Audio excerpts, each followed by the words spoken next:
बच्चों, आज हम लोग समरूप त्रिभुजों के प्रॉपर्टीज के बारे में थोड़ा शुरुआत करेंगे पढ़ना।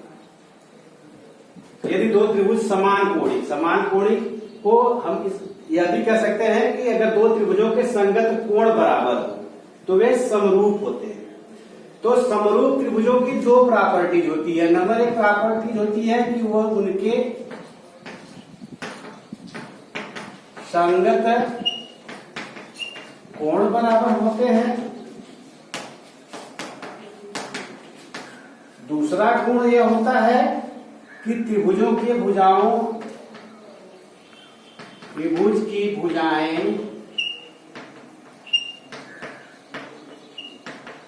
समानुपाती होती हैं। तो यहां एक बात तो हमको दे दी गई कि हमारे पास दो त्रिभुज हैं, दोनों समकोणिक है। माने जितना बड़ा कोण A है उतना बड़ा कोण D है, जितना बड़ा कोण B है उतना बड़ा कोण E है, जितना बड़ा कोण C है उतना बड़ा कोण F है। तो अब हमको ये दूसरी बात प्रूफ करनी होगी कि उनकी भुजाएं समानुपाती होंगी। यदि दोनों भुजाएं समानुपाती होंगी इसका मतलब यह त्रिभुज और यह त्रिभुज समरूप होंगे। तो हमको माने क्या सिद्ध करना है? समानुपाती।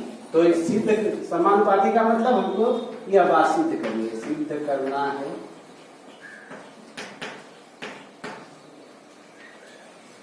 AB upon BE is equal to AC upon DF upon BC upon EF। यह हमको सिद्ध करना है। इसको सिद्ध करने के लिए हम DE पर बिंदु E लेते हैं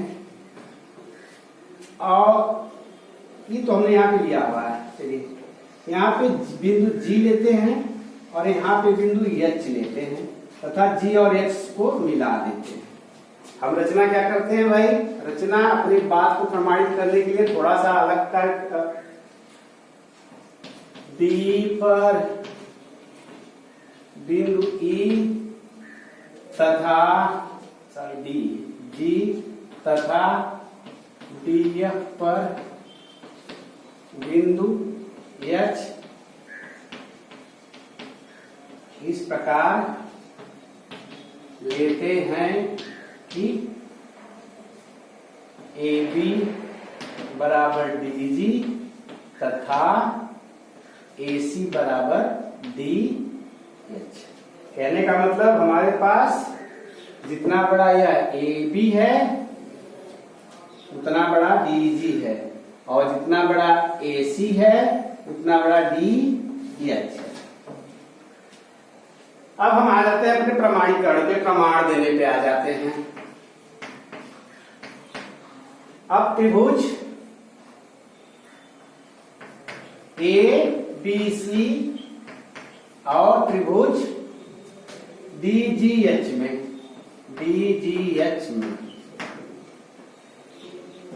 भाई हमने रचना किया हुआ है AB बराबर यहाँ पे दिख रहा है DG तथा AC बराबर DH और कोण A बराबर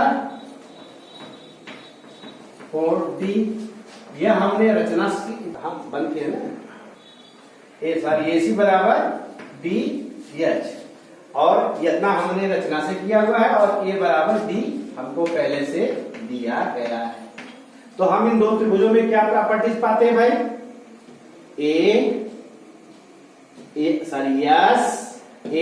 S इसलिए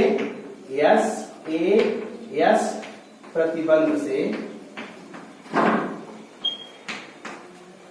यह ट्रिंगल ABC या सर्वांग सम हो जाता है ट्रिंगल DGH के। जब दो त्रिभुज सर्वांग सम हो गए इसका मतलब यह कोण B जो है वह किसके बराबर हो गया? इसलिए कोण B इज इक्वल टू कोण जी तथा कोण सी इज इक्वल टू कोण एच। ये दोनों कोण बराबर हो गए, लेकिन कोण बी किसके बराबर है भाई? ई। लेकिन कोण बी किसके बराबर है? कोण ई के। इसका मतलब कोण ई बराबर हो गया कोण जी तथा कोण एफ बराबर कोण एच। कोण एफ बराबर कोण एच। इसलिए जब यह दोनों कोण आपस में बराबर हो गए, जो कि संगत कोण है, जब संगत कोण बराबर हो जाते हैं तो दोनों भुजाएं क्या हो जाती है भाई? समांतर हो जाती है। इसलिए G H parallel to E F. यह दोनों भुजाएं, अब इस चीज को हम लोग यहां पे देख लेते हैं। जब यह दोनों भुजाएं समांतर हो गई, यह भुजा इस भुजा के समांतर हो गई, तो आधारभूत आनुपातिक प्रमेय के हिसाब से, आधारभूत आनुपातिक प्रमेय जो कि हम लोगों ने पिछले वीडियोज में पढ़ा, से क्या हो जाएगा भाई? DG upon DE, DG upon DE is equal to DH upon DF, DH upon DF. लेकिन हमने जो रचना किया, जितना बड़ा डीजी है उतना बड़ा क्या है भाई? ए बी है। तो डीजी के बाद जगह पे हमको क्या लिख देना है?